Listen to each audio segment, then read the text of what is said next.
എല്ലാവർക്കും നമസ്കാരം. അപ്പോൾ നമ്മളിന്ന് ചെയ്യാൻ പോകുന്ന വീഡിയോ എന്ന് വെച്ച് കഴിഞ്ഞാൽ നമ്മളെ വെള്ള ഡ്രാഗൺ ഫ്രൂട്ടിൻ്റെ, നിങ്ങൾ വിചാരിക്കും എപ്പോഴും ഡ്രാഗൺ ഫ്രൂട്ടിൻ്റെ വീഡിയോ ഉള്ളെന്ന്, പക്ഷേ ഇത് കാണിക്കാൻ വേണ്ടിയിട്ടാണ്. കാരണം എൻ്റെ ഒരു സന്തോഷം, നമ്മൾ വെള്ള ഡ്രാഗൺ ഇതുവരെയും പറിച്ചിട്ട് അതിൻ്റെ വീഡിയോ എടുത്തില്ല. അപ്പോൾ ഇത് രണ്ടെണ്ണം ഒരുമിച്ച് പഴുത്ത് വയ്ക്കണം. ഒരു മൂടേ വെള്ളയുള്ളൂ, ബാക്കിയെല്ലാം റെഡാണ്, മലേഷ്യ റെഡ്. അപ്പോൾ ആ വെള്ള ഡ്രാഗൺ നമുക്കൊന്ന് പറിച്ച് കട്ട് ചെയ്ത് കാണാം.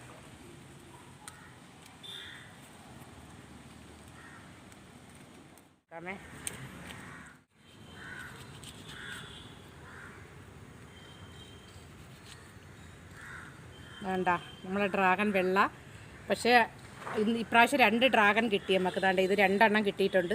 അപ്പോൾ എല്ലാ പ്രാവശ്യവും നമുക്ക് ഒന്നും ഒക്കെ ഇത്തിരി എടുത്ത് കഴിച്ചു നോക്കാം. നല്ല സൂപ്പർ മധുരം കേട്ടാ, ഒരു ചെറിയ പുളിപ്പും കൂടെ ഉണ്ട്, പക്ഷെ നല്ല സൂപ്പർ മധുരമുണ്ട്. കണ്ട, ഇതാണ് നല്ല അടിപൊളി വെള്ള ഡ്രാഗൺ ഫ്രൂട്ട്, മലേഷ്യ റെഡ്. നമ്മളെ വീട്ടിലുണ്ടാകുന്ന ഏത് ഡ്രാഗൺ ഫ്രൂട്ടും മധുരമുള്ളതാണ്.